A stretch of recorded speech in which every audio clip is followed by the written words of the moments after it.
The ocean below the cliff shimmered in the early light, as if the world itself was taking a deep breath.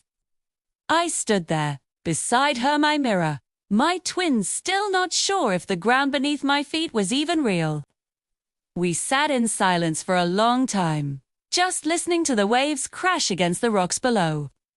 Finally, I had to ask, "What happened to you?" I whispered. Lena, my twin, wrapped her arms around her knees.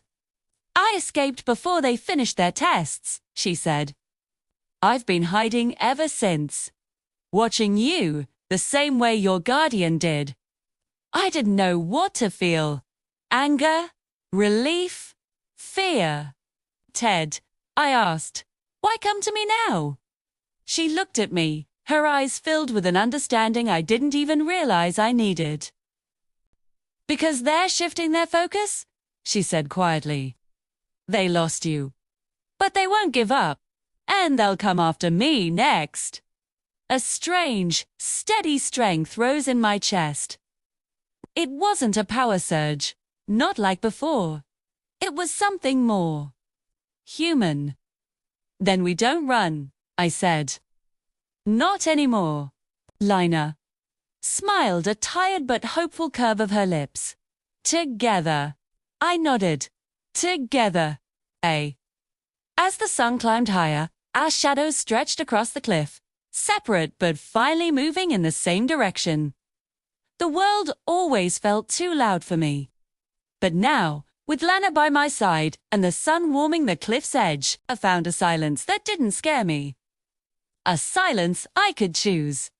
We hiked down the narrow trail, leaving Ridgeview Cliff and its lighthouse behind us, like a ghost that no longer needed to haunt me. Every step felt like shedding a skin. The lost girl, the hunted asset, the child of secrets. At the bottom of the hill, a rusted storage cabin stood nearly swallowed by vines. Lena pushed the warp door open. Inside were maps, names, faces, and files. Files marked Echo Children, terminated, or missing. The air left my lungs. "We weren't the only ones," Lena whispered. I traced my fingers over the dusty folders, each one a life erased. Grief washed over me. "But so did resolve." "We can stop them," I said. "Not as their experiments. As the ones who escaped." Lena looked at me, her eyes glimmering with something soft, respect, maybe even hope. "You really think we can?" I closed the file gently. "I know we can." Just then, the faint sound of engines echoed in the distance. They were coming. Tree. Lena and I stepped out of the cabin, shoulder to shoulder. No more running. No more hiding. No more being hunted. The wind shifted, carrying the salt of the ocean and the promise of the unknown. Lena slipped a small, worn pager into my hand. "A safe house," she said. "Suppliers. Allies. People who know what the program did." I nodded. "Then let's go." We started down the dirt road, the sun now fully risen behind us, casting two long shadows that stretched forward, no longer separated, no longer alone. With every step, the past fell farther away. Whatever was waiting for us, we would face it together.